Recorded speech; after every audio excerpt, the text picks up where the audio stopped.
Alright, so my voice is kind of really tired because I just tried to sing Part of Your World 7 times in a row. Yeah, okay. Anyway. Sorry I haven't had a video in a while. It's been quite a big gap. As you may have noticed, it is July, Art Fight has started, and I've been very much in the thick of that. So anyway, this is something I've wanted to talk about for a long time, and I hope it's okay that I'm doing it as an art slash commentary video as opposed to a traditional video essay. These are just infinitely easier for me to make and edit, and I knew if I undertook the task of having this be a series of edited together clips like in my Our Flag Means Death essay, I would never finish. Besides, I plan to continue introducing media analysis into this format because I really do have a deep love for it. Here's how watching a trans movie or show goes for me 90% of the time. There are two paths.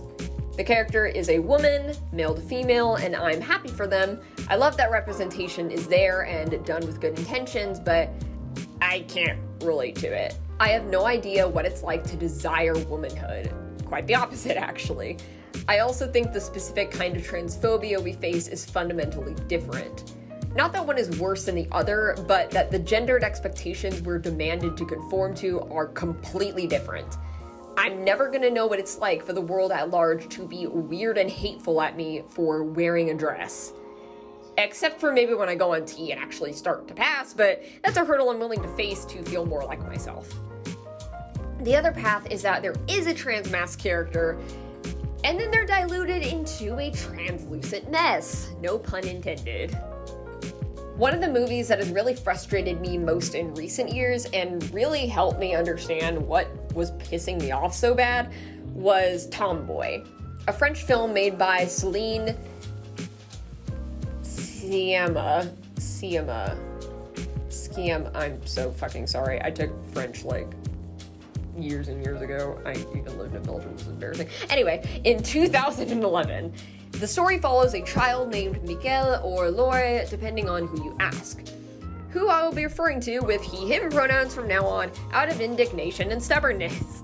Michael somehow finds himself in a situation where a girl he likes assumes him to be assigned male at birth, because he very much dresses like, you know, a tomboy. He has like super short hair, he's got like boyish face, boyish clothes, easy to quote-unquote mistake him for a boy.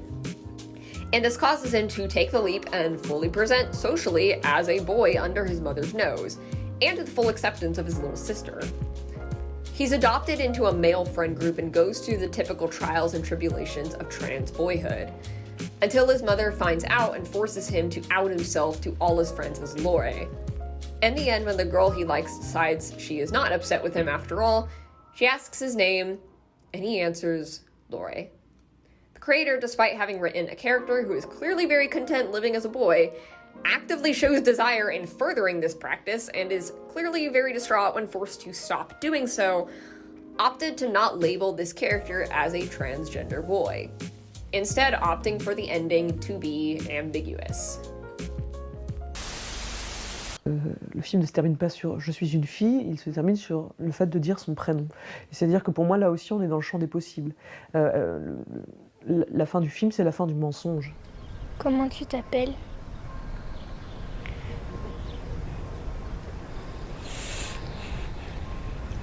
Je m'appelle Laure. Le fait d'affirmer qui on est, c'est aussi affirmer la possibilité de ne pas avoir à se cacher pour être qui on est. Donc pour moi, c'est un acte d'affranchissement. Et c'est pas un retour à la norme et de dire voilà, bon bah oui, je suis une fille, je m'appelle Laure. Il y a une deuxième rencontre qui n'annule absolument pas la première, pour moi, et qui la redéfinit pas non plus. Voilà, on sent, pour moi, on sent quand on sait de petites filles, les sentiments, quels qu'ils soient, demeurent, et elle dit son prénom, et ça veut dire je n'ai pas à être quelqu'un d'autre, je n'ai pas à mentir pour être qui je suis. Et ça, c'est soumis à toutes les interprétations possibles, bien sûr. Something about this made me almost just as upset as I would have been if it had just been straight up offensive representation. And you probably think I'm overreacting a bit. First of all, she's trying to insist there is an element of things being up to interpretation, but her own interpretation as the one who actually created Michael is made abundantly clear when she genders him as female and only female. over and over and over and over again. You can argue that French does not have a widely used ungendered pronoun, at least I don't think so, since they gendered the pronoun they, because they're French, and of course they did. But switching pronouns, or at least using more ambiguous vocabulary when she can, like these two children instead of these two little girls, would have better achieved what she's saying she's trying to do. Okay, and call me selfish, but why the ambiguity in the first place? Why does this have to be a story that young cis girls can relate to or be told that Mikkel is supposed to represent them too? You almost never see this same thing done with trans feminine characters, although I'm sure it's not unheard of. I've just personally never seen it. But I think the reason this is more prevalent for Masc characters is because of some deep-rooted transphobic attitudes specifically directed at us. There's a very common belief that trans boys are girls who have been made insecure in their womanhood, thinking that it would be better, cooler, more respectable to just be a man instead. By giving the option for a potentially trans Masc character to still have a female identity, that fulfills a perceived need for the narrative to cover its tracks and say to any potential AFAB people questioning their gender, hey friends, it's cool if you're trans, but it's also totally awesome just to be a woman. Did you know women can have short hair and wear pants too? You can change yourself, but you don't need to. Do I think the writers who do this are actively aware of this and are actually sending vague, turfy subliminal messages? No. But the internalized bias is definitely there, and it feels really patronizing nonetheless. Another version of this that I thankfully have seen less in recent years, but is definitely worse, is the gender nonconformity fixed with confidence narrative. And this could be perpetuated in anything ranging from very subtle to extremely blatant ways. It always bothered me as a kid when the one girl in the movie who was most comfortable in pants and without makeup or done-up hair was given a makeover. And the makeover never actually played on her personal sense of style, but it was always centered around feminizing her. Sometimes there is some awkward, oh gee, guys, I feel so weird in a dress transition period, but 9 times out of 10, she came out of the other side empowered and truly in touch with her femininity. First of all, this simplifies what femininity even is, and second of all, it almost kind of puts it on this pedestal it doesn't need to be on. Like, fully embracing one's womanhood is the secret to long-lasting satisfaction and happiness for a person born female. And I know. These characters are not trans Masc, and most of them aren't even particularly masculine, but it does still send the message that gender nonconformity for women, however small, is an issue of confidence rather than an expression of confidence. This is definitely mostly an outdated trope, thankfully, although it's part of the history of this wider issue. Unfortunately, we're not done here on this topic. I honestly feel really bad because I don't want to discourage people from reading or watching Wandering Son, or giving the impression that there's nothing of value, because it truly is one of the most compassionate and true depictions of trans characters I've come across. Just not so much for us, trans masks. And what's sad is that it really was. The ending just unfortunately fell into a crappy trope playing off of harmful assumptions instead of following through. Huge spoilers for Wandering Son ahead. The manga follows Shuichi and Yoshino, 2 children of the opposite sex that are struggling with gender. Both experience gender dysphoria, social dismissal, ridicule, feeling of confusion, isolation, everything you would expect. It is again a very raw and honest story, but anyone recommending it would be doing us all a disservice to not mention that it's not exactly that for trans men. The character of Yoshino, who I'll refer to as they/them for reasons I'll explain in a bit, is our yin to Shuichi's yang. Shuichi is a girl and convinced in being so, and Yoshino was a boy and, like many of us, struggled with knowing they deserve to be taken seriously. Yoshino is blatantly dysphoric about pretty much every aspect of female puberty, and is upset to be categorized as a girl, eventually growing closer to more affirming friends. But as the manga continues and the characters graduate, Yoshino opts to present as female. To give some credit where it's due, it's really up to interpretation whether or not this is initially a genuine choice or due to the anxieties of being a quote-unquote correct transgender adult. They end up becoming an up-and-coming model, having been noticed for their androgynous beauty as a woman, And it feels good. They like it, and there's nothing wrong with that. Trans men can be multifaceted in their comfort levels and interest in gender expectations like everyone else. But that's not where this is going. Instead, Yoshino's arc ends with them having a heart-to-heart with Shuichi, the manga asserting that she no longer wishes to be a boy. There is so much going on here. And I'm not about to embark on a 2-hour summary and analysis of Wandering Sun, so if this seems like a very narrow focus, I'm sorry, following the English teacher's advice here. There is definitely an assertion that Yoshino being able to find positive experiences in womanhood was what ultimately stripped them of a male identity, as if it was a burden that they could finally shed and not have to worry about anymore.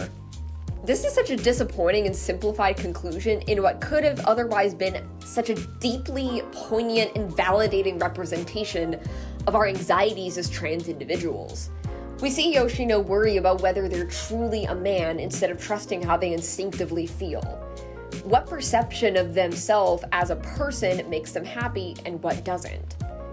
This is something so many of us understand because of, well, basically everything I'm saying in this video, but also because the gender expectations of men are so much more narrow than women. Simply finding happiness in wearing a dress or embracing feminine beauty is enough to send us hurtling back to femininity as an obligated identity rather than a play on our gender expression as men or non-binary individuals. Wandering Sun opts to tell us, yep, you were right. You can't possibly be a man because men don't have these interests and feelings, and your dysphoria is just because you needed to find the right kind of girl power. Which is such a shame. Ricky Hirsch, I really hope I'm pronouncing that right, mentions in her own video essay that she would have liked to see an epilogue in which Yoshino grapples with these contradictions and comes to a place where they come out as a man. Understanding the nuances of gender identity and confident in their own complexities, making them the titular Wandering Sun. I love this idea, but I'd also like to offer a different option. If you zero in on the wording here, one who stopped wanting to be a boy. I really do think Yoshino could be like me, agender. Not to be confused with gender apathetic, an agender person has no gender identity in the first place, and yes, you can be transmasculine and agender. It's often an isolating experience to have nothing in that box when it seems so important to everyone else. I really saw that in Yoshino. Their guilt and anxiety in not being completely convicted in their identity as a man, and their honestly pretty morose looking expression in this panel is very accurate to an ungendered person living in a binary world. There's consistently more evidence put on the concept of them not being a boy rather than being a woman. Until the end when they seem resigned to conclude that they really aren't a boy, which is true, but then they also think that this means they must be a woman. It feels like the manga is trying to assert something that the character themselves doesn't seem to believe, kind of like the narrator in Slay the Princess confidently telling you that you're in perfect bliss, living the most boring existence known to man, and it's such a weird experience. Trans Masc representation, especially outside the binary, isn't allowed to just exist as its own unique experience, separate from being a woman, because, you know, we're not freaking women. It has to be undercut to share its message with some form of feminism. And not like the every person with common decency should fight for women's rights part of feminism, I mean the it's awesome to be a girl part. This is probably gonna get controversial, but there's also definitely the radfem idea of women, particularly cis women, being the most oppressed group on planet Earth. And any effort to exclude them from a conversation is simply an act of patriarchy. Not all stories include women heavily, or even at all, and that's okay. Moonlight doesn't have any non-supporting female roles, and that's fine. It's a story about a black gay young man living a specific experience that only someone who's gay, black, and a man can fully understand. Anyone who's just one of those things can get something out of it, but the whole narrative is for those who intimately know black boyhood. I remember Our Flag Means Death coming under fire a bit for not having main female characters, or even from its fans. At least, you know, in Season 1. Season 2 is a different story, but anyway. And as much as I love me some female pirates and want more of them, this is not a moral failing on the writer's parts, because it's supposed to center around the many experiences of being a queer man. how the same gendered expectations can give rise to such varied presentations of trauma and eventual methods of liberation, which I touched on in my non-art related video essay. And yes, getting back on topic here, there were definitely radfems pissed about Jim. Yes, because how dare a team of writers represent some other minority when that character could have easily represented a woman instead? Up to interpretation character arcs avoid this backlash because anyone who pleases can simply choose to see a woman, and no one in the writer's room is gonna say, no, that is not the person we've made. This is when I want to talk about my own characters and have to bite my tongue practically clean off because straight up talking about most of them in their entirety defeats the deeper purpose of what I'm trying to achieve. The purpose isn't exactly to infuriate TERFs, but that is a satisfying byproduct. That's really all I've got to say on this subject, because honestly, other than that, I have no friggin' idea why the hell no one wants to see us on screen. Okay, other than transphobia, but you know what I mean. I don't understand what is so difficult to grasp about us, or why we're apparently this unclimbable mountain of a topic no one wants in their screenplay. To cap this off, I want to give some recommendations of some really great trans Masc representations, as few as they are. 1. Dead End Paranormal Park. This is a cartoon about a couple of teenagers working a summer job at an amusement park that turns out to be, well, paranormal. Being a kid's movie, why did I say it was a movie? This is a show. This is a series on Netflix. There's multiple episodes. Anyway, okay, being a kid's show, its themes on the trans Masc experience are pretty simple, but are unflinching and hit the mark nonetheless. The secondary main character, Norma, also is an autistic girl, another type of person rarely seen on screen, for some freaking reason. Perhaps I will make a video about that, or, you know what, actually more accurately, perhaps I will convert this essay I made for school once into a video. Anyway, that's a whole different topic. I'm gonna stop rambling now. Anyway, number 2, The Umbrella Academy. This one's a little unique in the sense that Victor was not portrayed as male or written as male, but this had to change when his actor came out and started physically transitioning. As you know, Elliot Page. The change was quick and without too much fanfare, and I think the idea of having a character who the audience knows as female for a long time before the show goes, nope, he's actually a man, get used to it, is really important. Contrary to popular belief, you might actually not see it coming when a loved one comes out as trans. And of course, obviously, I gotta recommend Our Flag Means Death, which features Vico Ortiz as Jim Jimenez. I don't actually know if I pronounced Vico Ortiz right, I'm really sorry. That's just kind of how I've heard it said, but it's one of those things where it's like, you're not sure if your mouth is reproducing what your ears are hearing. That's so weird. Anyway, Jim is trans Masc non-binary, and if you want a character that literally just happens to be trans, this one's for you. They have a brief little interaction about Jim's gender, and then from then on, their plot has literally nothing to do with it. We've got revenge, we've got romance, we've got knife throwing. It's a fun time. Nothing else about them being trans.